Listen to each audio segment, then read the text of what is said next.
بھرپور کلام۔ اگر ادب کا ابلاغ مؤثر نہ ہو تو تحریر کا اصل مقصد فوت ہو جاتا ہے، چاہے اس کا موضوع کتنا ہی اہم کیوں نہ ہو۔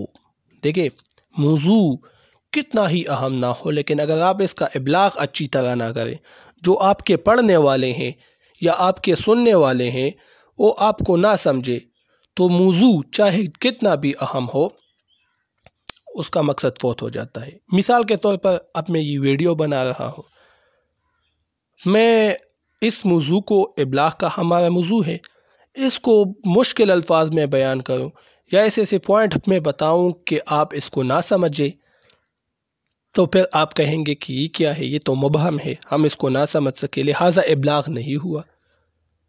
میں نے تو اظہار کیا لیکن آپ اس کو نہ سمجھ سکے تو یہ ابلاغ نہ ہوا۔ اگر میں اس کو مشکل آسان الفاظ میں بیان کروں، آپ اس کو سمجھے، جو میں کہنا چاہتا ہوں آپ اسی طرح اس کو سمجھے، تو اس کو پھر ابلاغ کہتے ہیں۔ اگر ایسا نہ ہوا تو موضوع اہم موضوع ہے ابلاغ، لیکن مقصد فوت ہو جائے گا کیونکہ آپ سمجھے نہیں۔ اچھا، شعری مثال سے اب میں آپ کو سمجھاتا ہوں۔ غالب کی ایک مشہور غزل کا ایک شعر ہے، سب نے سنا ہوگا آپ نے: ہزاروں خواہشیں ایسی کہ ہر خواہش پہ دم نکلے، بہت نکلے میرے ارمان لیکن پھر بھی کم نکلے۔ بہت ہی مشہور شعر ہیں، انسانی خواہشات کے حوالے سے ہیں۔ تو غالب نے اس شعر میں انسان کی لامحدود نہ ختم ہونے والی خواہشات کا ذکر کیا ہے۔ وہ کہتے ہیں کہ خواہشیں اتنی زیادہ تھی کہ ہر ایک پر جان قربان ہو سکتی تھی، ہر ایک خواہش دوسرے سے بڑھ کر تھی، اور اتنی آرزوئیں پوری بھی ہوئی کہ شمار مشکل ہے، لیکن پھر بھی دل مطمئن نہیں ہوا۔ یعنی خواہشات بہت زیادہ ہیں، خواہشات میری پوری بھی ہوئی ہیں لیکن اب بھی خواہشات باقی ہیں۔ تو یہ عام انسان کی زندگی میں بھی ایسا ہوتا ہے، یہ خیال ایک عام انسان کے ذہن میں بھی آتا ہے، لہٰذا یہ شعر قاری کے دل کو فوراً چھو جاتا ہے۔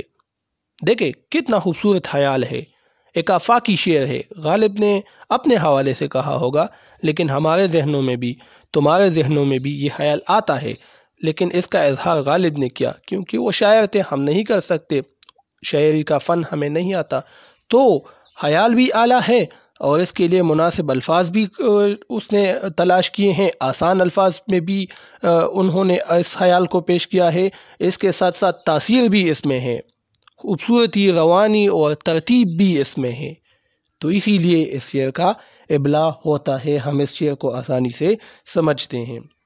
نثری مثال دے کے سر سید کی ایک تحریر سے یہ اقتباس میں نے اٹھائی ہیں کہ ہم ایسی قوم ہیں جس کے ہاتھ میں قلم نہیں صرف زنجیریں ہیں۔ اب یہ دیکھیں، قلم لفظ یہ علم کی عکاسی کرتا ہے، جبکہ زنجیریں یہ لفظ غلامی کے لیے استعمال ہوتی ہیں۔